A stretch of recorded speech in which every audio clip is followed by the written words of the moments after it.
there are a lot of things that we're cooking behind the scenes at the moment. Let me cook. Give me time. Oh, yeah. It's hard to make a pipeline that caters to everyone's needs, right? If you are not making mistakes, you are simply not trying hard enough. So golf people will be like, what? You're just whacking a screen? So, This video's trending in 10 years' time. I know why. Yeah, probably. Welcome back to Legion Login. I'm Louis Skilton. It's been a while, and I'm hosting with none other than the new director of Legion Esports. Steve, how you doing? Hey, thank you very much for having me. It's good to be here. Yeah, and you know, I feel like there's so much to cover for this podcast. You know, I think it's a really good time for those listening to kind of get a feel of, you know, what you're about, why Legion is where it is right now, and what you want to bring to the table. So, shall we just get straight to it, Steve? Where have you come from? Have you come from Japan, China, like out of the woodworks? Yeah, well, I've traveled a bit, that's to be fair. So, all right, without boring you with a backstory, I joined the army when I was sort of 18 years old. I did about 5-6 years, traveled a bit, was over in Germany for a few years. I kind of left the army because I loved it. It was incredible. I did a lot of really good stuff there, but I kind of wanted fame and fortune rather than the job security. So I left, going to start my own company up, and I kind of realized quite quickly that life's actually quite brutal, and it's not as easy as you think. And as a result of that, I kind of really struggled. I ended up really struggling to readapt into society. I wasn't a soldier. I wasn't a civilian. So I ended up with like every job you can imagine, from working in bars and restaurants to being a lorry driver. I did anything to survive. And then I kind of got to a point of desperation where I had to make a decision in my life. Like, what am I doing with my life? Like, we all get to that point where we have to have that conversation with ourselves. Like, what are we doing and why are we doing it? And so for me, it was, I wanted to help people. I knew I wanted to help people, but I didn't know how. So I started at the time looking at opportunities. And I was on eBay one day just randomly, and I saw a T-shirt printer. And I was like, okay, I could buy a T-shirt printer. That's fine. We'll do that. Bought a T-shirt printer and started printing T-shirts, and we started doing it to like local businesses. And then I've always been a bit of an entrepreneur, so I've always had that little bit of hustle about me, right? Like the whole like Alan Sugar Lord, like apprentice thing. I've always thought like, oh, I could do that. So then what we started doing was making business cards. So what I would do is I'd buy them on Vistaprint for like a penny, buy a box on eBay, like a clear plastic box, put the penny business cards in a plastic box and sell them for a tenner. Right. And it was a great little markup. So we had T-shirts, we had business cards, and that transitioned me into websites. So we were doing like this all-for-one package for like small business owners, like mainly on building sites and like, you know, labourers and things like that. But what happened is the market changed, and this was a really important lesson for me in being humble, because there were people in India and the Philippines and other countries that were building websites much cheaper than me. Like, I had rent to pay in London. I couldn't afford to lower my prices that much. Yeah. And so I realized really quickly that my whole industry was going to be made redundant, and I was going to lose my job. Like, and I had a business. I had my own company. I was building websites now. I've been doing it for a while. So I transitioned and I wrote a book. And I wrote a book called Plan Your Website, because I identified very quickly that people in America and in Europe that were buying websites were hiring people in India and the Philippines, but the people in India and in Philippines didn't know the right questions to ask. Okay. And so there was a disconnect in the strategy. So you went from, you know, going into direct services to consultancy. You said. And then what happened as a result of that, the book didn't make me any money, and it was never intended to. It was like a lost leader. Right. But the book got picked up by Harvard. So I ended up building a website for Harvard. I then ended up selling the rights to the book to Saudi Arabia, where it's still being used today to teach website design to students over in some places over in Saudi Arabia. It's in Arabic and in other languages.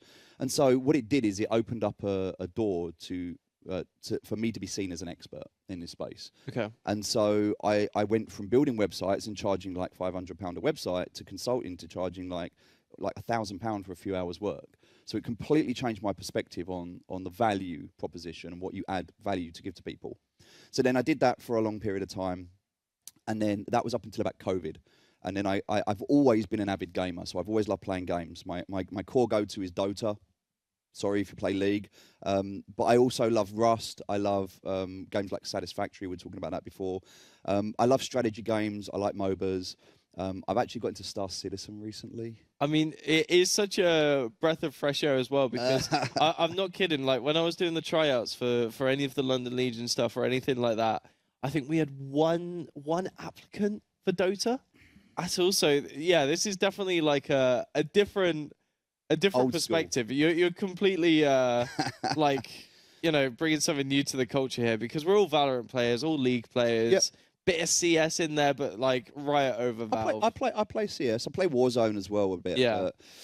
So I basically loved playing games, and I always look. I think and I believe that we play games as a form of escapism mostly, and we do it to get away from reality, which sometimes is justifiable. Other times it's procrastination. But the challenge is, in competitive gaming, everyone thinks they're good until they play someone who is good. And so I was always a casual gamer that thought I was better than I was. Yep. And I realized that, look, I was never going to make it gaming, and I never wanted to, but I also didn't want to waste my time. So a justification to not wasting your time when you're playing games is to stream and to make content, right? So then I started making beginners guides, and my target audience was middle-aged men, and I was making beginners guides. Yeah. And there's a you do not believe how much of an audience there is for Farming Simulator. It's insane. It's crazy. Their tournaments are so good. And there's an esports in Farming Simulator, by the way. They have like battle competitions and stuff. But so I loved esports. I loved games like this. And I was like transitioning. And so during COVID, I had to make a decision. I knew that I was moving out of my business. Obviously, the lockdown gave me some time to think. And so I transitioned out of that world of web design and out of business and strategy. And I'd worked with, at this point, thousands of startups. Yeah. And it's phenomenal. I love working with startups. It's an incredible opportunity, but at the same time, it is exhausting. Wait, so in terms of the startups then, because I feel like this is quite important as well. How did you work around startups? Where did this come from? How did it develop? And kind of like, where did you start the startup? Well, normally, everybody that wants to start a business has an idea. They want to solve a problem, because that's what business is. The core essence of a business is there's a problem, you're solving that problem. What is the value you're going to add? Yep. All right. The bigger the problem, the more you get paid. But there's also, as well as the actual value of what you offer, there's the perceived value, the marketing, like the sizzle. And so normally I would get called in at the start when people were in a place of, I've got an idea, but I don't know how to conceptualize it. And we would do a complete digital strategy. So it would be the website, the presence, the social media. This was at a time when it was more Facebook than TikTok and things like that. I mean, you got to remember, I grew up without social media. I'm old school. And so this was a transition, right? Yeah. But there's still a lot of people who, for a better word, boomers, who, needed help. And so I would be flown out to places like Serbia, where there would be like hundreds and hundreds of students that would be sitting in these lectures, hungry because they wanted these opportunities to work. Yeah. And they would be going in to be like social media manager. And this was before influencers were a thing. This was before that whole like trending on, TikTok, and you could make money monetizing ads, before that scene. And so I saw that evolve, and I thought, well, if I'm going to create content, I'm going to get paid. So I'm going to stream these guides, get the ad revenue off of that. And it's been a nice little kickback for me. But then I needed something to get my teeth into. And around 2020, I went full-time into crypto. Right. So just not to go into too much detail on it, but my backstory, I used to work in crypto in the army. So I was involved in crypto before Bitcoin even existed. Interesting. When Bitcoin came out, I saw it. Now, everybody would say in hindsight, oh, yeah, I would have bought Bitcoin when it was a dollar or a pound. Yeah. But no one did. And, well, a few people did, but no one, like normal people didn't. Yeah. And then I bought my first Bitcoin. I bought like 2.5 Bitcoin in 2014. It was like $400 each. And now it's like $100,000 each. So incredible scale, right? You can't get that kind of growth. Yeah. So I got fascinated in the world of crypto, blockchain technology. And I'm not talking about meme coins or the scams or the Ponzi's or the things you see, like the genuine products that had real value that were building. And then I started consulting. I started working with Web3 games, so games that were building on the blockchain. I worked for one company where we built a Discord server. From when I got into that Discord server, there was like 100 people in it. And then within 3 weeks, we got featured in Forbes, CNN, Yahoo, MSN, And Even got the Yahoo posts in. yeah, get the Yahoo post in. Our Discord server went from a couple of hundred people to 300,000 people. Wow. So I was managing a community of 300,000 people. I was building that game. That was an interesting time. Then I started getting headhunted to do consulting roles for different companies in finance and in Web3. Then I started getting investors asking me to invest for them. And so, yeah, I managed to take what was a respectable sum of money that I'd built up through my business, and I managed to turn that into well over 7 figures. And at that point, I was doing quite well for myself. I then managed to lose everything because, hey, crypto's gambling, right? Yeah. Don't gamble, kids. But no, on a serious note, the market's changed and I wasn't positioned properly for it, and I learned a lot of lessons. And so I had to rebuild. So I spent a few years rebuilding. And coming to 2024, I was back on to a place where I was comfortable. I had a decent net wealth where I was like, okay, I don't need to work anymore. This is good. I can relax. I can retire. But I'm bored because everyone thinks they want to live on a beach. Like, that's the dream. Yeah. But the reality is it's boring. Like 6 months sitting on a beach looking at the waves and you're just like, I'm done. I need to do something. Which is why you're kind of like transitioning into this Legion spot, right? So now I'm looking for something that's not financially motivated. There's no money behind this. I just genuinely want to do something that I care about, that I love, that I'm good at, where I can make a difference. So the transition into College of Esports was I've done lectures before. I've worked with startups. I'm what you'd class as an industry expert in this space.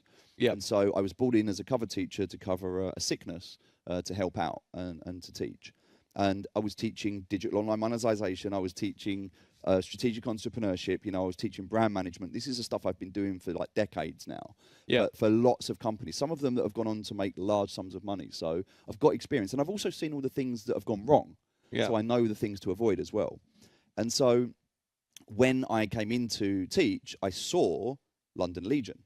And I saw what it was, and I was absolutely sold on this concept. I remember there were two things that if you've had the conversation with Professor Philip Wilson, he said, and this absolutely sold me. He said, if you look at a football match, most people believe that the game starts when the whistle blows.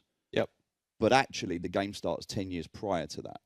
Because what you have is the infrastructure, you have the foundations, you've got all of the logistics, you've got the stadiums, the venues, the teams, the training, the coaching, the branding, the marketing. So much has to happen to that business for it to be able to grow so that that whistle can be blown and that ball can be kicked.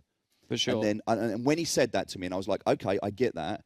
He said, that's where we are in esports in the UK right now. And I was just like, oh, that's exciting. It is. So that's really interesting then how you're going into that, because I mean, let's talk about how London Legion was before, right? How you stepped onto London Legion. It was literally a few months ago in December. We cover the competitive side that I've now stepped down to. The event side, or the production, I think is more fitting, because we deliver, you know, these beautiful premium like 3D spaces, right? Thanks to Storm Broadcast. And then we also have, you know, our event side as well, actually. Yeah, that's it. Where we delivered the EHL, UHL in the past, and all sorts of little things like Katana coming up as well. Yeah. That's not a little thing, actually. No. But what have you discovered when you stepped in? What have been kind of like the experiences? But also, you have so much experience in different industries as well. Online spaces, business, corporate spaces, as well as, you know, I think most crucially, the startups. Legion is in a startup phase right now. Yes. And so is CoEs. And CoEs, I mean, yeah. It's been open for 3 years now. That in this space is still a startup. Yeah, it's for an academic industry, yeah, it takes a decade. Which is doing very well, by the way. There's when you look at the attrition rate of the people that are coming through the door at the moment in terms of new students, it's the growth at the moment, especially in somewhere like London where it is expensive to live. There's a lot of costs associated with being here. Yeah.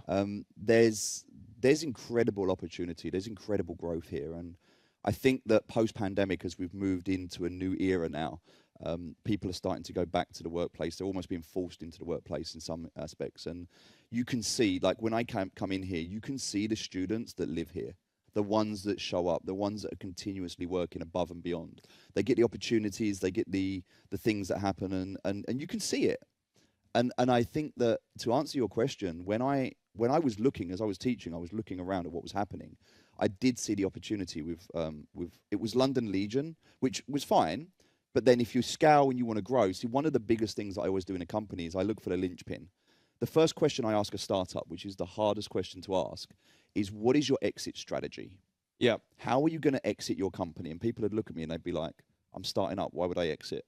And I'd be like, well, one day you're either going to die or you're going to sell it. You're going to leave. And it's a brutal question, but it's a really thought-provoking one, because you have to scale a company with systems and processes so that you are not, like, your time for money is limited. There's only a certain amount of hours in the day, right? Yeah. So you have to be able to scale.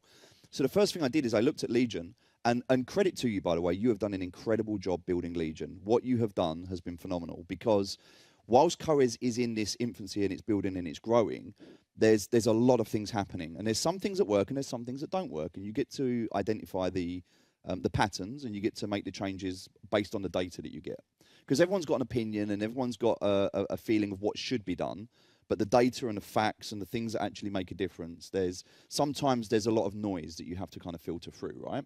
For sure. So when you look at the data and when you look at the facts, CoEs is doing great, Legion has an opportunity, but the question that I asked students was, what is London Legion? Yep. And it was a really difficult question to answer. And most people would say it was a competitive student team, which is great. I'm all for that. I've got nothing against the competitive student leagues. I think grassroots is very important. If you look at go-karting, being the grassroots for Formula One, most drivers will go through that. Look at like Lewis Hamilton and people like that. Yeah, for and sure. So I think that grassroots is phenomenal. I think it's important. I think it's vital, but I don't think it's a business opportunity. Not at the moment. I mean, I'm not sure if you're aware, but there've been some recent changes. Let's talk about like Valve, for example. Sure. Right? Yeah. They've essentially, for Counter-Strike, they've been changing the systems. So Tier 2 grassroots is essentially, it's not dying, but it is what it has harmed it. So we're seeing like Endpoint, we're seeing Endpoint. Who else are we seeing? Well, Into the Breach, if they were still around. There was a bit of But controversy around that one. organizations like those, right, are getting affected by, again, publisher decisions. It is very risky. I completely understand that having a esports organization at the moment, unless you're in tier 1, is very brutal, very unforgiving, and yeah, it really is up to grassroots to kind of make money for themselves. And I think, well, I'm interested to see what your approach is. I think that's what we're here for. So I think that you have to look at this from two perspectives. Okay, Yeah. so from one perspective, you've got the competitive element. yeah, There's the grassroots element, which is absolutely fine. I love that. Yeah. That's almost like a social enterprise in a way of what you give back. yeah, That's not where you make your money. No. You make your money when you go into the professional leagues, when you go into a different level, but also you make your money in corporate. Yeah. There's a way that we can commercialize and this is why we've rebranded. London Legion is the student competitive arm. That is where you'll play in NSE. That is where you'll have these student teams, and that's great. But Legion Esports, the rebrand to Legion Esports, is because it encompasses a bigger picture. Yeah. And the bigger picture is that we're actually we've got a broadcast studio. One of the things, and this is the key. This is what sold me. Philip's vision was impressive when he explained it, and I got it, and I was like, yes, I understand. But what I saw is that from my own experience, and I'm sure everyone can relate to this, and if you can't, you will at some point. When you get an education, whether it's in school, college, university, regardless, you do it with the opportunity that it's going to open doors to get you work, to Yep. get into an employment. Now, the biggest problem you have, and the biggest problem I had, is when you go to apply for jobs, the first question they ask you is, what experience do you have? And it's that you can't answer that. Like you can't say I've been working in McDonald's. That's my experience. It's like you don't have that hands-on experience in the industry that you've been working on. Yeah. Whereas what I love about College of Esports and Legion Esports is it crosses that bridge. You've got the academia, which is fantastic, but then you're backing it up with experience and education, not just in academia, but also in commercial viability. And that's something that you don't get in many establishments. And so to be able to take students and put them into a real business as you're building it, I think is like, I would hope that you're all learning at the moment a lot from this process. Oh yeah, for sure. I mean, I know I learned a lot when I was doing the role that I did, right? And I think everyone else shares the same value. It's really interesting again how you're bringing up the student experience. How does this apply for the Legion Esports now? Because I know one of the biggest like evolutions, I guess you could say, that have come from December is that we're now expanding into third-party spaces. We're getting external people incorporated into the brand, and that's changing a lot of like the workflow, right? Yes. When you have external players that we had for EHL, for example, we got a significantly better place than we would have done if it was just students, right? But you know, how does that change? What, you know, this is something that's new to me, not new to yourself though. So, you know, what are we kind of looking at here for the next steps? There should always be grassroots. Yeah.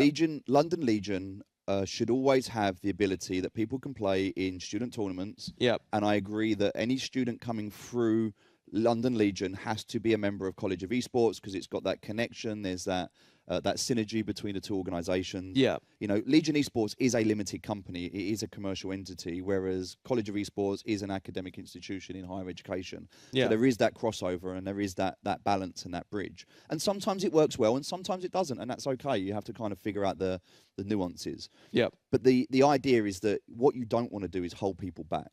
If somebody is progressing at a much quicker rate than others and they don't have the ability to progress, they're going to go elsewhere. Yeah. And so I want to be able to foster that ability. And this is what we did. We did a trial run by having a non-student team compete in EHL, and they placed 8th. They did well. From a team that had just come together, it was a good opportunity. And it gave 2 of the students an opportunity, one playing and one actually coaching, to be involved in that and to see that. And it also, I hope, inspired the students to see what's possible. We need to have that nurture. We need to have that ability to say, here are organizations, like if you want to go and play for Noctum, if you want to go and play for Katana, or if you want to go and get involved, we need to open those doors to those organizations so that students have that pathway, like to progress, whether it's under the Legion brand or through another entity. We're a platform that guides people. Like, I'm not worried about winning championships. It would be amazing if we could do that. I would love that. Yeah. But for me, it's a transition, okay? It's taking you from coming in and learning about the business, learning about the opportunity, learning about what can be done, and then making a decision, because you might come in as a player and decide, actually, I don't want to be a player. I want to be a caster. Or actually, I'm more of an analyst, or I'd rather be in production, or actually, I don't want to be in any of that. And so this is what we've done. If you look at the first thing I did when I came into London Legion is we looked at the rebrand and the opportunity. Now, changing it to Legion Esports gives it that scalability that we mentioned. It means we're not just focused on London. We can scale, we can expand, we can go internationally at some point. Yeah. The next thing we did is we have to put structure in place. So up until now, there's been an incredible amount of work done in-house, but it was at an inflection point where it needed to grow. And so for that to happen, we need to have structure, framework, policy, and it all needs to be tied down. So the organizational chart, putting the people in their roles, making sure we've got the job descriptions, making sure there are goals, making sure there are KPIs, making sure that people understand what they're doing, when they're doing it, how they're doing it, that they've got the support structure, they've got the training and the mentoring, all of that, bringing that in-house as part of the College of Esports, the tri-curriculum, the Legion Esports as a whole, as an entity. Building that powerhouse, which we're currently building at the moment, so that when new students come in, they have that opportunity, which I know you're leaving soon and you're just like, I'm getting to see all this, but I'm not, Bye-bye. I'm not part of it. And I hope, what I hope for you is that when you leave with fondness and proud memories, and you look back and go, I built that, I was part of that. And hopefully also you stay on as an alumni and you still want to be part of it. The biggest test of success for me isn't winning a competition, it's by retention rate of students wanting to stay on after they've graduated. So we're going back to this talk with Philip, right, about the football field, the 10 years of preparation. Where do you... I'm kind of getting an understanding of where you're seeing London Legion be a part, and Legion Esports, actually. The whole org, the holistic approach. You want the events, you want the players to play in these events, that football pitch kickoff, right? Yes. how are you, or sorry, where is the next steps for this then? Because where do you see Legion positioning itself in the future? Like as a rough ball estimate. That's a really good question. Really good question. So, the question that I asked the students earlier that I mentioned to you is, what is London Legion? Yeah. What are its like? Yeah. It's a commercial company. Okay, so as a commercial company, it has to make money. Yeah. Because you've either got a business that makes money or you've got a hobby, and there's nothing wrong with either. But you just have to decide which you have. So if we have a company, it has to be profitable. It has to make money. So we understand that. So how do we make money? Products and services, solving problems, adding value. What are the products and services of Legion Esports?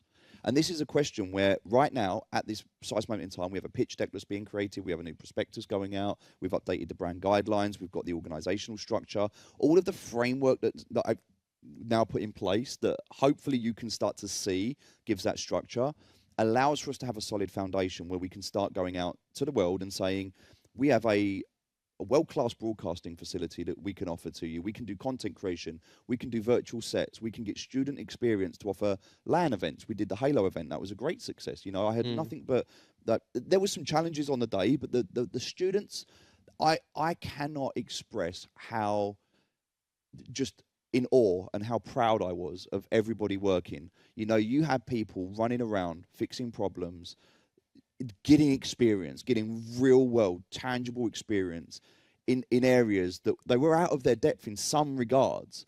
But it was brilliant because watching them problem solve and overcome situations was, you know, we had a power cut. It was really unfortunate we had a power cut, but we fixed it and we dealt with it. And watching that skill in the wild is, it was something that was just it was a really beautiful moment, because that's what this is all about, right? You can sit in a classroom in front of a PowerPoint presentation and you can learn. But when you get into the real world, like, no amount of textbook is going to help you. You need experience, and that experience comes from dealing with things. So you're saying that's what it's all about? That's the EHL. The EHL space for Legion is kind of like what you're saying, a good example of what the Legion brand will be, because you know, we were providing the event service for EHL, so it was sourced by us, the facilities, the equipment. No casters, unfortunately. I would have loved to cast. I was managing instead. We need to get a caster in for the next one. They like to bring their own casters, which I understand, but we should definitely be having student caster experiences, even if it's a segment. I think, yeah, actually, that's not a bad idea. But we provided events, the production, the crew, whilst also having teams play as well for the side of Legion Esports with this new roster. We also had the social around it, so we were providing some social service as well for the media. How do you see this working in the future? Is this on paper? Actually, in experience, what you want from Legion, what you think the brand can take itself to, or are there things we need to pull back, push forward on? Like, because we can't, there is bandwidth, right? The students are students. Like, that's like a very, I think, you know, genuine statement. And whilst we have some really capable people here, you know, the whole thing about it is experience. But Legion as well has an interest of being competitive in its service, so that, you know, any provider wants to come to us at the same time. So this bandwidth balance, I guess you could call it, is how do you see things going forward and backwards? Because are we going to go full send on the competitive? Are we going to go full send on these events? Are we looking to bring, like, it's a tough question. We're going to win everything, no cap. But it's like, you know, I think that really is the biggest challenge, because identity is, we're so expansive that, you know, if we want to provide a service that is really high quality that anyone wants to come to, there's how do you see that? There's something that, like, one of my skills and one of my passions has been like in pattern recognition, in learning to look at the data that's in front of you and to spot the patterns. It's one of the things that I've been very fortunate and it's been very lucrative for me. So when I look at patterns here, one of the things I see is that corporate companies, they want to foster and nurture the grassroots. They want to be involved, but at the same time, they want a professional service, right? They don't want the amateur hour. And so what we have here is we have a blend of learning where there are going to be mistakes that are going to happen, but we have a safe environment. But we can push the boundaries of that safe environment to grow and to learn quicker than you would in any other place. And so I think that what Legion has that makes it very different to a lot of other places out there is it has that academic institution attached to it. There's a lot of prestige around academic institutions. There's also a lot of prestige around this venue. And I mean, I know there can be challenges at times when you work in a place, but being in the velodrome, having the Olympic Park as your playground, there are amazing opportunities. Being in Stratford, you're on the outskirts of London.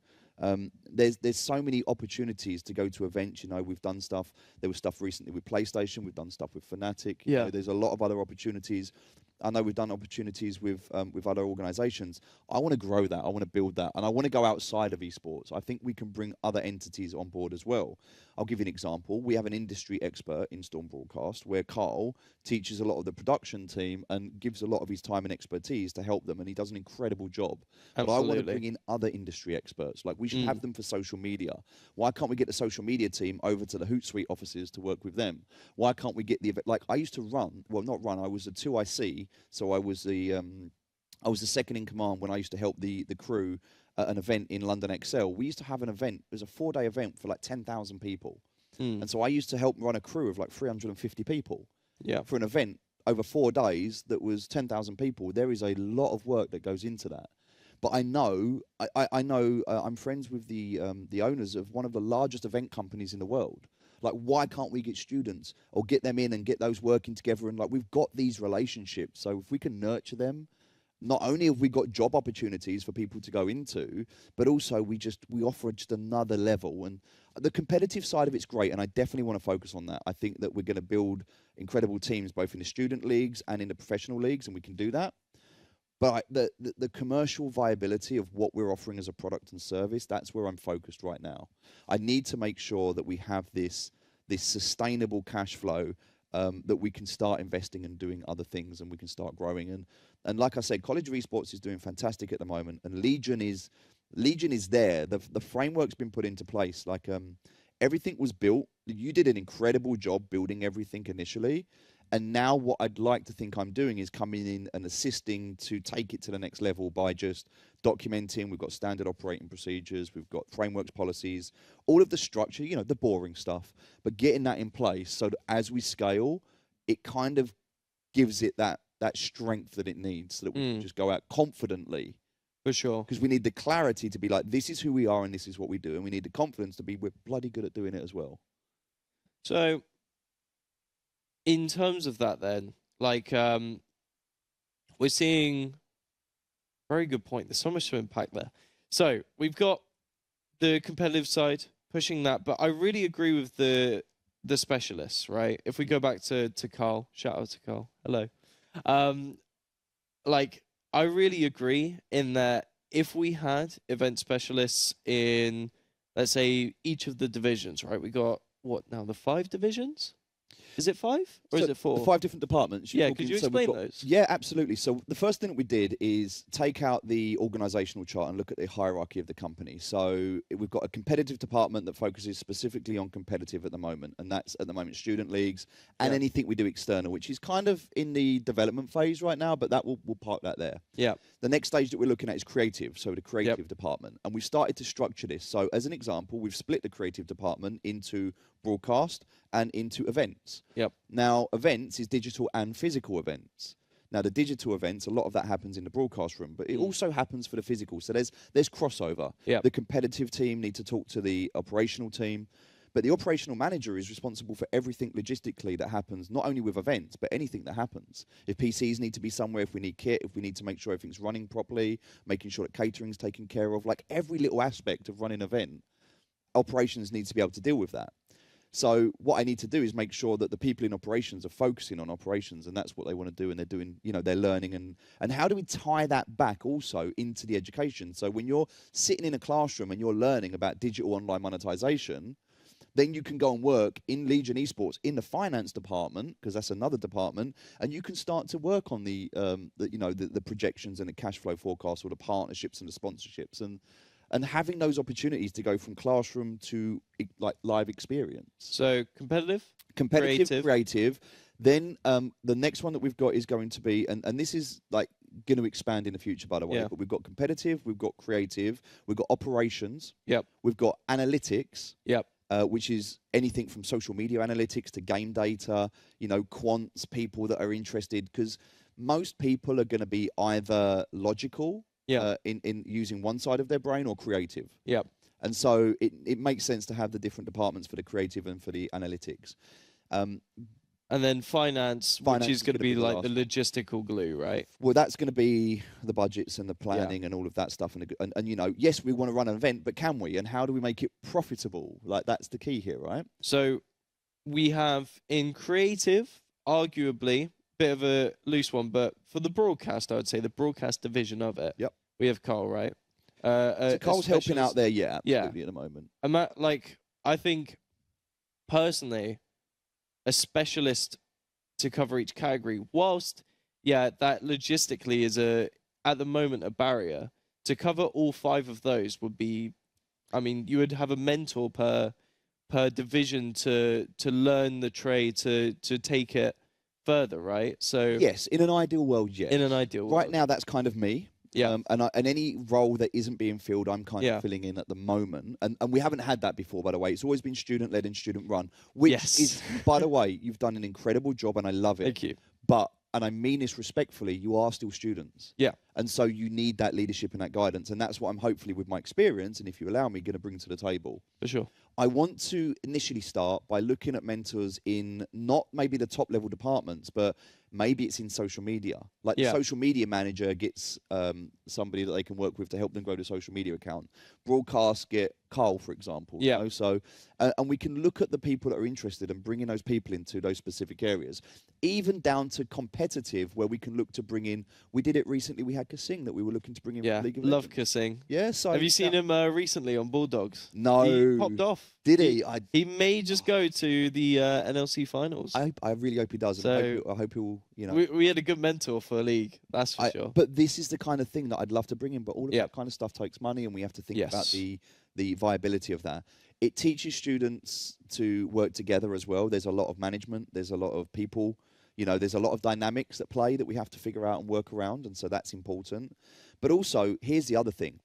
It's different in the sense of a normal company. In a normal company, I can hire someone based on their merit, on their skill. And that's very different to hiring a student, because the one thing I can't ask you is to show me your experience, because you're not expected to have any experience, which means you need to go into a role and be taught and trained. So there has to be guidance, there has to be structure, there has to be a process. And that's what we're currently building out in its entirety, and there's another department we haven't even mentioned yet, and that's sales and marketing. Yeah. Which in fact is 2 different departments, because marketing is different to sales. Marketing is the foghorn of the look at us, look at what we're doing, bringing the flow of traffic towards us, and then the sales is the conversion process of getting people to become customers or whatever that conversion will be. And there's a lot of work to do. There is, but it's at the same time it's fun, it's enjoyable, it's exciting, and I would like to think that whilst it's stressful in elements, there are worse places to be. Like I can't imagine that you're going to be sitting here going, I don't want to be building this. Like, this is fun. Yeah, for sure. Yeah. It's really interesting to see how you unpack it. And you've got a phrase, right? If you can make £1. I was gonna let you follow it up, but if you can make the first pound, the hardest part of making £1 million is the first pound. Yeah. And the phrase that goes with that, because making the first pound is the hardest. Then it's just repetition. Yep. But this also builds into the idea of scalability, right? Because we need to be scalable. We need to be able to do something, do it well, and then just repeat it and grow. Yep. Also, I would also argue and say that it's very, very easy to make money. It is very, very easy to make money. It is very hard to keep money. Yep. And so the problem is not making money. We could go and sell something today, Yeah. but do we have retention? Do we have people coming back saying, I love that, I want more? Yep.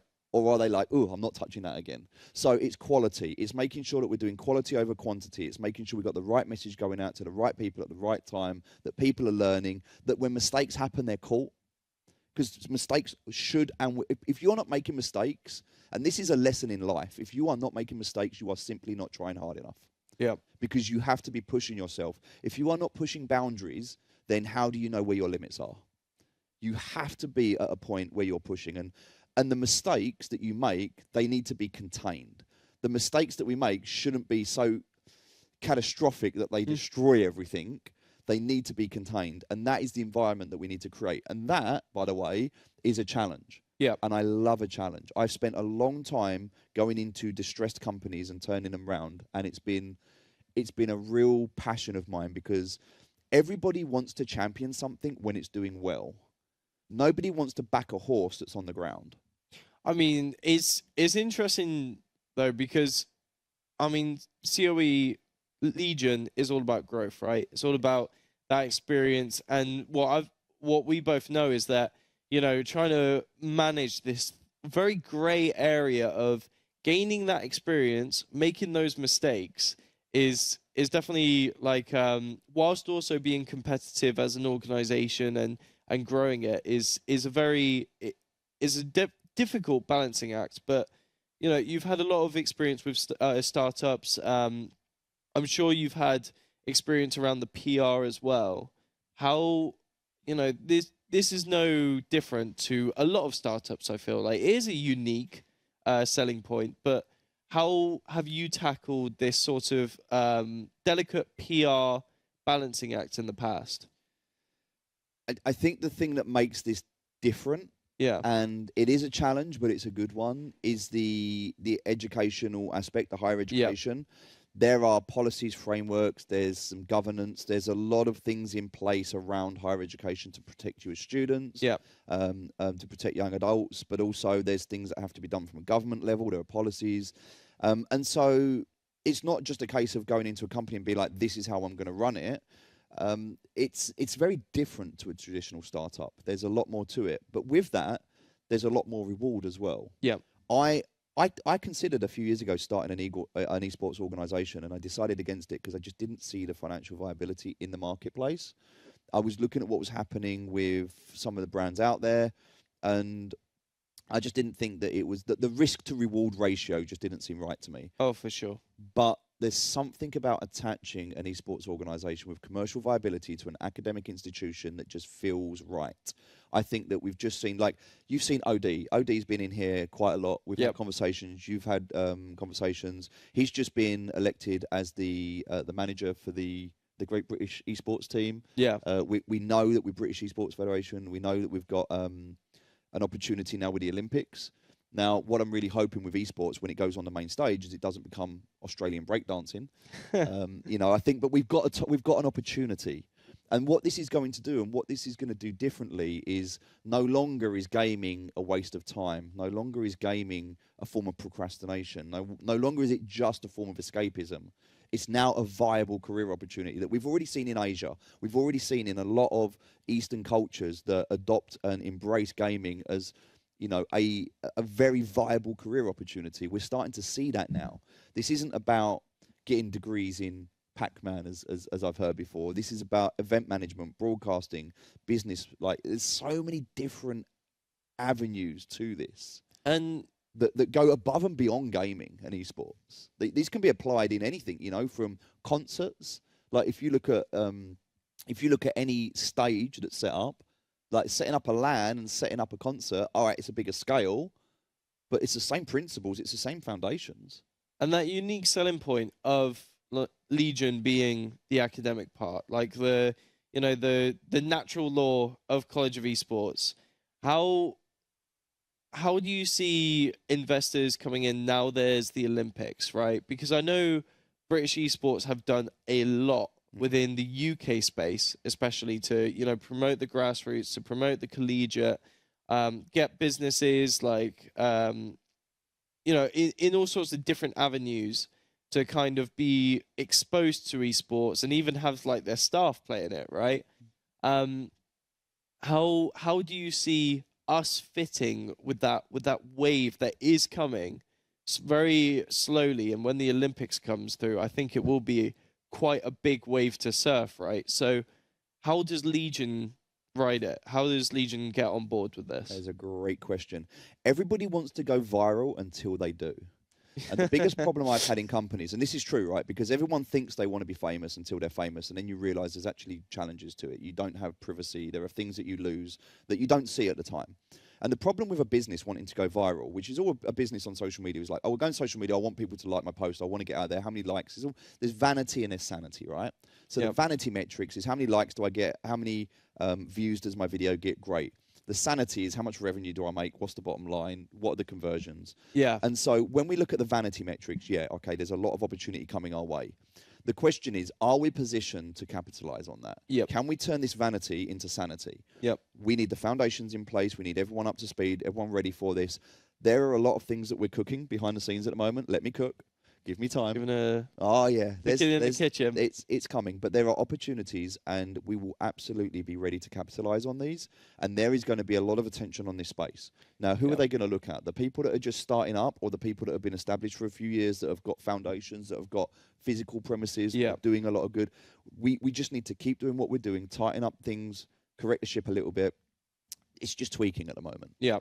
A lot of the core foundations and frameworks that's been done. You've got to think College of Esports has been in the oven now for 7 years. It's been live for 3 years. It's still a startup. It's still in its infancy.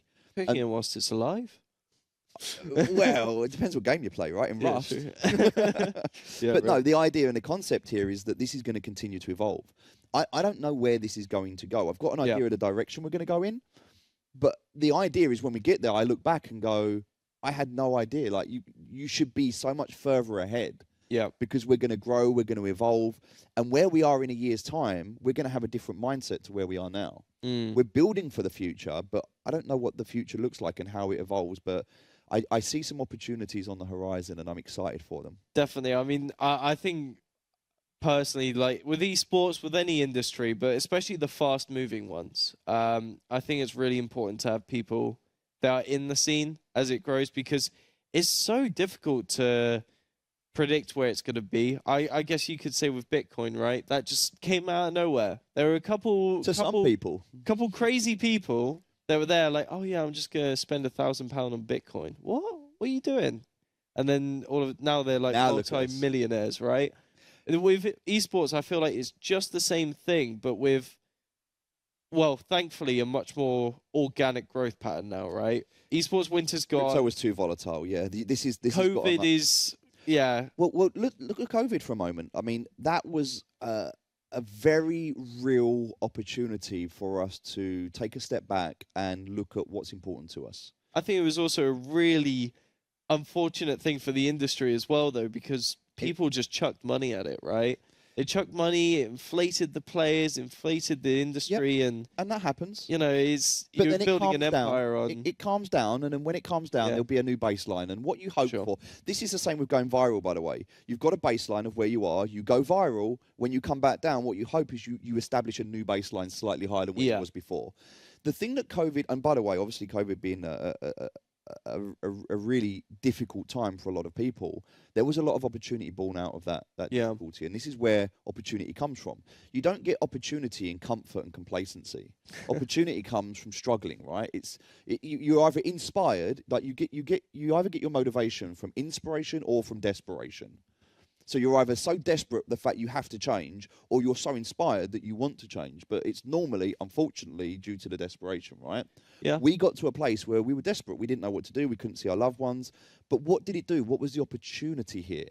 The opportunity that we saw is that digital media and the opportunity to be able to create sporting events in the digital world. Look at what just happened in golf. I don't know if you saw recently. Yeah, I love that, by the way. Did the you digital golf. I forget the name of it. It's I don't know either.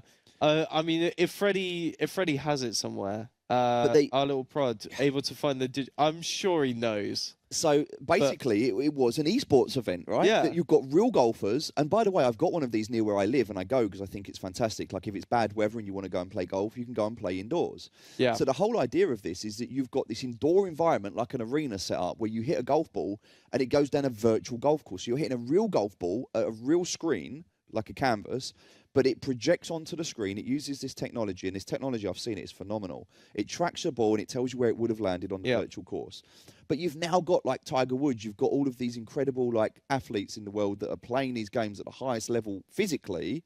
They're now doing it digitally as well. Yeah. And it's now becoming a thing. This is the first of its kind on the main stage where we're now seeing this. You're going to see this in every sport. You're going to see opportunities.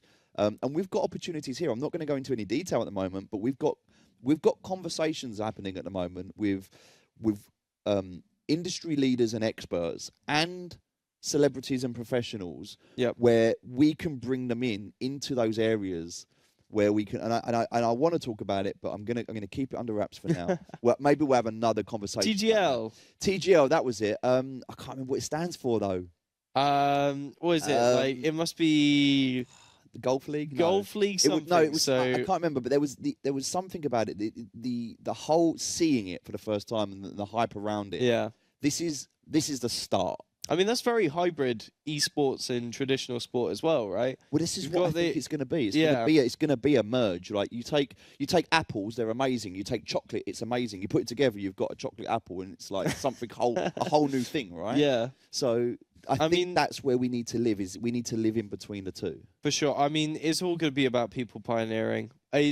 But as a stage in Legion, I mean, we've got we've got our USP, right? We've got the educational side. I think it's something that's really underdeveloped, and we're kind of pushing through with it in the stage of, esports and education. What, people learn how to play video games? What? Never heard of that before. Right? But yeah, that is the misconception of it. As much as golf people will be like, "What? You're just whacking a screen?" But it's new, it's innovative, and it's going to get bigger. Absolutely. And you've followed what I would say to be, really new trends, right? With crypto, with Bitcoin, etc. What would you say is your biggest piece of advice with those big waves? Be humble. Be humble. It is very. As a whole organization, humble organization. I have a saying: when emotion goes up, intelligence goes down. Yep. Okay, and often when you're in an emotional frenzy because everything's mania, you lose track of reality. Right. And then things correct. They always do. Every market corrects. And when it happens, if you're not ready for it and you're not able to pivot in time, you'll get caught. Yeah. And what I want for everyone to have over everything else, like growth is great. Growth is amazing. Yeah. But there are two types of growth. There's the volatile vertical growth. And there's the kind of the bell curve. There's that kind of that curve of gradual, sustainable growth, which takes longer, but you build such a solid foundation in the process. I want us to have fun, and I want us to go viral, but I also want us to do it in a stable and a structured way. And I think that's the key here, because what we're teaching here is not just a one-hit wonder. This is something that's going to be around for decades. Yeah. So there has to be a process, there has to be a foundation, but we also need to be agile. We cannot build something so rigid. Like the academic system for a long time has been rigid, and it hasn't changed. Now what we're seeing with a lot of private entities that are starting to come into the educational space is we're seeing this innovation, and we're seeing this ability to take these niches like esports and to be able to bring them mainstream and to be able to teach real tangible value that can be personified not just in the textbooks but in the real world. And when you do that and when you see that, and I mean, you've had opportunities, other people have, you've seen these things, you've gone to events, you've been part of things, and not only are you getting the actual opportunity, you're meeting people, you're networking, you're connecting with people. When you leave here with your degree, you already have a list of people that you can contact and reach out to, and that's only going to grow and get bigger and better. And so, yeah, I think that this is a very exciting space, and I just I felt very passionate to just try and get involved and to see where I can add value. Okay. So for kind of like Legion is there, right? Yes. It's there to grow. It needs people to do it, right? For the people that are interested in London Legion or Legion Esports even, the new evolution of it, what are you looking for in people like, let's say, students and externals that are looking to join the organization, looking to learn, get experience so they can launch themselves off to these tier 1 organizations, of which Legion eventually might be. But what are you looking for? 3 things. Okay. Very, very simple. Character. Character. Can't teach that. You've either got it or you haven't.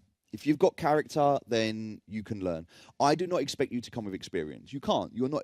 How can you have experience in something you're learning about, right? Yeah. I don't need you to have experience. I need you to have a willingness to learn. Yeah. Your character defines you. Are you willing to learn? Are you willing to put in the effort? Are you able to take on board information and to do what's needed? Are you able to show up? Are you consistent? Are you reliable? Are you trustworthy? Do you have integrity? These are character traits that I look for. If you have them, I can absolutely train and teach you in what you need to do. What I need is you to be able to show up. Yeah. So character's the first one. The second thing that I need is balance. You have academic responsibilities. You have a social life. You probably have some part-time weekend, evening work. You've got family pressures. You've got relationships. There's all kinds of dynamics going on. Yep. Are you able to take on an extracurricular activity that's going to be demanding of you? Yeah. There has to be balance, all right? I need to ensure that if you're coming on board and getting involved here, there are a lot of different cogs in this machine. If one cog fails, that whole thing breaks down. And so I need to trust the people that I'm working with that they're able to deliver and do what they need to do. And if they can't, I'll pick up the slack. But at the same time, that's the whole part of this, right? That's the relationship that we're building. So I look for character. I look for balance to make sure you've got balance. And again, it's a willingness to learn, right? And so what we need to have here is not people who do as they're told, but also not people that defy the rules. There has to be an element of, you'd get the, like if you watched at the EHL event, I was walking around picking up bin bags and changing bins, and I'm not just going to say, go and pick that up. Like I will get on my hands and knees and I will pick stuff up from under chairs because it needs to be done. I will lead from the front. I will do what needs to be done. Yeah. I'm not going to sit here and bark orders because I don't think that's the right way to do this. And so I won't ask anyone to do anything I'm not willing to do myself. Yeah. But I need people to be able to show up and to be able to have that commitment to be able to do that. There's an element of motivation and morale that comes with almost like a volunteering role, because it is, you're gaining experience and that's great, but that only goes so far. Yeah. And in order for you to be able to see past the times when things get hard and not just go, I'm out, I quit, you have to see the opportunity. You have to see the experience. You have to see the position that you've got, all of the things that you do and how that boosts and adds to your CV, the connections that you make, the opportunities, the events that you go to. All of that together has to grow and be built to a point where the value is so much that you see it, not just from a perceived level, but from an actual value level as a student. But then also what that does is it brings in external people to come in and want to be involved in that as well. I'd argue that's more than 3 things. We're looking at okay, character, so character, trust, trust dedication, is part of character, right? So character's part of trust. Okay. So having good character, that's one thing. Having balance in your life is another thing. And I would say the passion. Okay. The passion to want to be part of this. Okay. Those are the 3 things. Sorry, I No, I think no, they're really well underpinned, but yeah, there's definitely a lot of elements, especially if you really want. Like, I'd argue I'd argue people that like dedicate enough time into Legion will gain the experiences that they want to achieve. Right, I was really happy with what I got out of the competitive role in terms of how I was able to understand how to manage teams. Understand how to build the policies, the structure, etc. I'm really happy about that, but yeah, definitely, I would definitely agree with those traits. But there's got to be balance. There's definitely a lot more under those traits as well, like the passion. You can be really passionate, and there definitely are some really passionate people. Yep. But are you passionately going headfirst into this? Like, because those are Well, that's on me to drive. that Right? yeah, because that does create the what was the word you said? Sorry, the mayhem, the chaos, the emotion before the intelligence, right? Yeah. So when emotion goes up, intelligence goes down. And what Yeah. we need to do is we need balance. But this Yeah. isn't just balance in life, in balance in what you do. It's also balance in academia. Yeah. You can't turn up to Legion and be playing full out if you're not doing your studies. Yeah. So what my job is to make sure from a welfare perspective is that everybody is balanced. There has to be that. Yeah. And that's a hard thing to do. Like there are many adults that struggle with that. So and people definitely, I would say, have learned those soft skills along the way, being here for sure. Because not everyone comes in with all three of those traits, right? No. Initially, and they do leave with them. Yes. So in some form or another. the character, especially. Yeah. The character for sure. But that's the beauty of this, right? Business should be fun. Yeah. It shouldn't be sterile. It shouldn't be too corporate. Yeah. It needs to be like we need to be able to enjoy ourselves and have a laugh as we're doing this. And when they're enjoying themselves, what would you say? Because you love to say this, right? What would be their exit strategy? What would be their exit strategy? Yeah, it would be within their organization, within the organization, within their career. Like, because as a company, there is an exit strategy for yourself, which I'll ask later. But what would theirs be? It's a really difficult one because in a company, when you're normally starting, you invest time and money to train up staff to keep them. Yeah. Whereas we have a very, very different structure because in our organization, students have typically a 3-year lifespan, right? Yeah. Now, in year one, you're going to be quite new and you're going to be learning and there's a lot going on. Maybe you're in a new place. Maybe you've traveled down here. Maybe, you're learning the relationships, the dynamics of everything that's going on. You're probably overwhelmed to a degree and you'll start to settle into the role of things and you'll start to move forward. In year two, taking everything in your stride, it's all good. In year three, panic sets in, you've got your dissertation to do, you're starting to leave, you've got to think about what comes next. Yeah. I don't know if any of this hits a bell. Oh, absolutely. Ticking all the boxes right there. So there's a natural point where you're going to be less involved, more involved, less involved, and you're going to go through this curve. For sure. I need to be able to manage that. So we need a structure. So we need to have a succession plan in place so that you can have somebody underneath you. So if you're unavailable, someone can pick up the slack. So effectively, we don't have a manager. We have two managers. We have a manager and we have a deputy manager. Yep. That way, the deputy manager should always be able to pick up the slack should they need to. And we almost need that in every role. Every role, we have to have two of everything. On the other side of it, what happens when we've got thousands of students and not enough roles? How does everyone get a turn? Yep. There's got to be an element of, we can't just have favoritism of saying, oh, but you're really good, we're just going to let you do it every time. So we need to be able to expand not only what we do and how we do it, but who does it as well. And for sure, that is a difficult thing to do, and I'll let you know how that goes. But I'm confident in the ability to be able to do that and move that forward. But this is a new environment for everybody. Yeah. In esports, in the business structure and everything that's being set up, it's an exciting time, and look, we will make mistakes. I'm not going to pretend that we're going to be perfect, but we'll own our mistakes, we'll learn from them, and we won't make the same mistakes twice. And what would you say then is your exit strategy? Genuinely, I don't have one. No. And this is you'll be like, but you tell everyone they should. Yeah, exactly. This is a head turner for me. I don't, and the reason I don't have one at the moment is because this is not financially motivated for me. Like I'm not like I'm going to get a big payout at the end of this. I really don't care about it for that.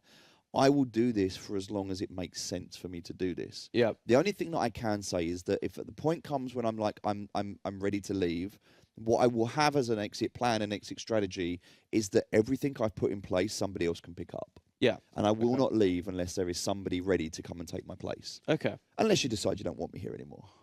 No, Steve. No, I think that is interesting though. Definitely making, again, like I feel like everything we talk about, or not everything, but there is definitely a pattern in most of the things, especially within Legion, just in business in general, is that there's always an automation or a system, a pipeline.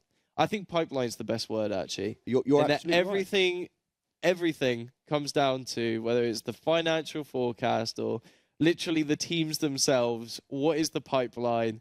if one of the pipes starts leaking, how do you patch it up? And I think If I do my job correctly and Yeah. as well as I know I can do it, then I won't be required. yeah, I should be able to automate and systemize myself out of a role.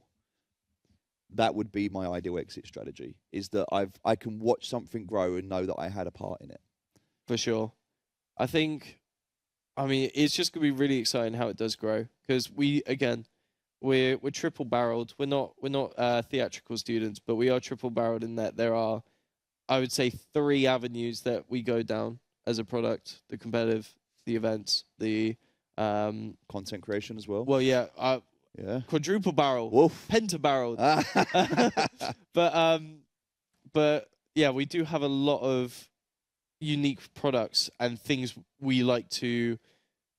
Well, there's just so many different specialties the students have, right? That they'll go into it, they'll provide something new, something fresh. It's hard to make a pipeline that caters to everyone's needs, right? Because a pipeline can be quite rigid, and you're saying about this adaptability. Yeah, it's got to be a hose pipe. We need to be flexible. We need Yeah. to be agile. We do need structure. We do need frameworks. Yeah. And this is unique. Yeah. And the thing I love about this is I've experienced many of the facets of what we're doing before, Yeah. but not in its entirety in how we're doing it here. And Yeah. I love that because it's a challenge, and I love a good challenge. I think that we're going to learn a lot along the way, and I think that we will change and evolve, and I think that's natural, and For I sure. think it's okay to do that. But what I also think is that when we actually sit down and we look at what is Legion Esports, what is College of Esports, what are the students, what are the faculty, who are the people we're bringing in, like how does it all connect to the bigger picture, to the esports scene, to the UK, to the world? Like when we look at the entirety of what we're doing and why we're doing it, we're all here because at some level we're passionate, at some Yeah. level. Some people are passionate about the games they play, some people are passionate about business, some people are just passionate about being around like-minded people. Like the passion's different on every level. But the fact that we've got passion behind what we're doing, that's the driving force. For sure. Money and finance and everything that comes around that is a byproduct. The money that comes is a byproduct of the problems we solve. The problems we solve is a direct correlation to the value we add. And the more value we add comes from having more passion in what we do. So if we're passionate about something, we'll deliver more, we'll deliver better. So I want to create incredible value. I want to solve problems. I want to offer products and services. And I want the money to be a byproduct and not the focus.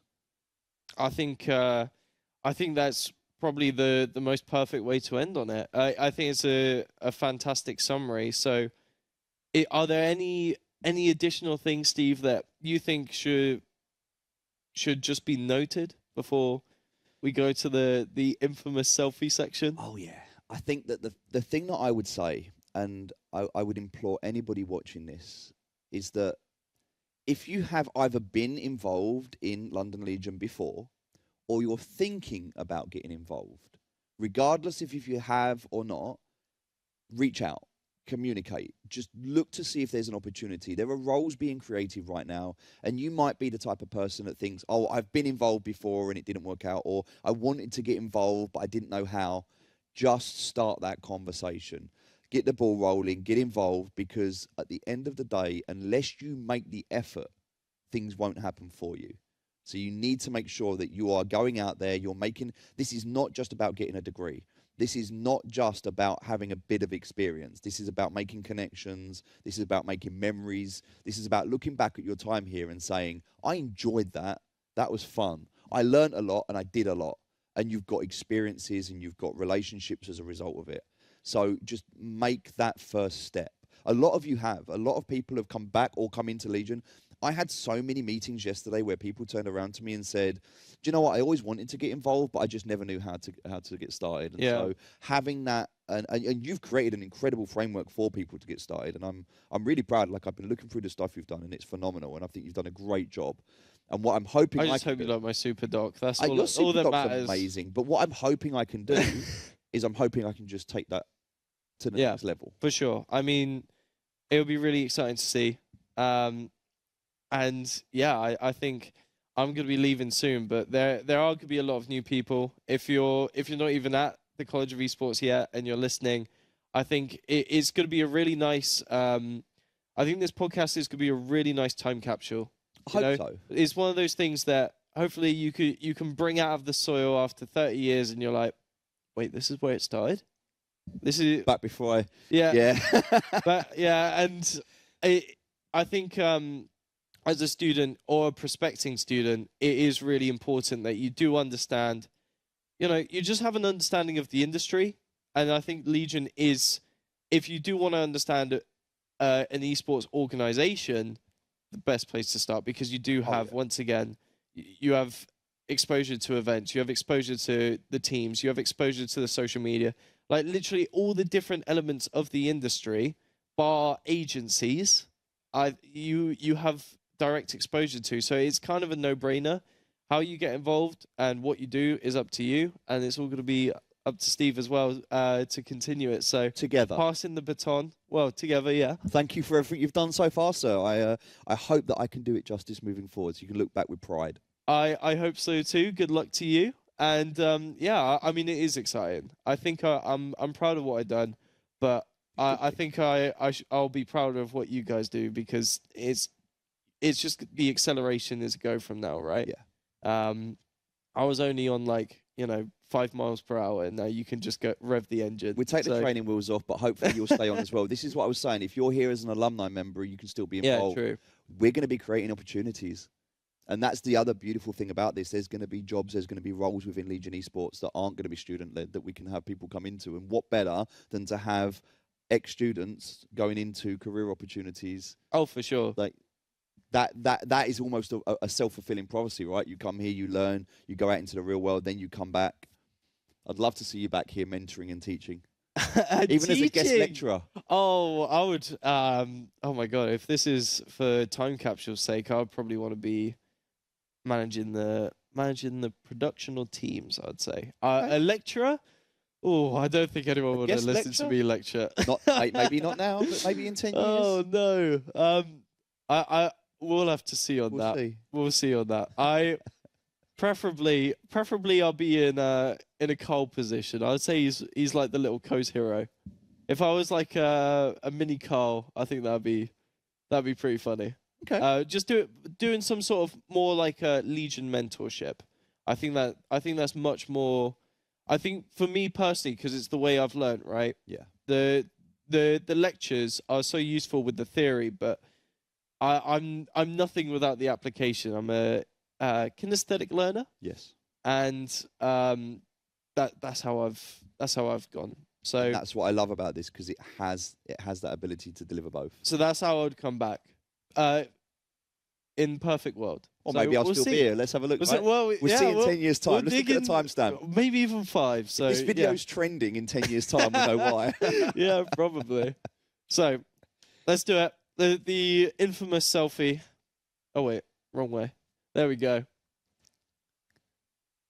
It's going to get pinned to the board over there. I'm not sure if that's going to get edited in post, but yeah, that has been look a bit younger. Yeah, please add some AI filter in.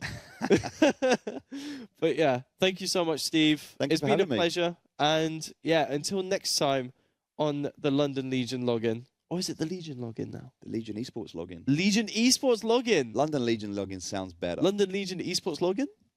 I don't know. It's a bit of a mouthful, isn't it? Regardless, see you thank on the you login. so much for see you at the next login. Thank you so much for tuning in. Until next time, bye-bye.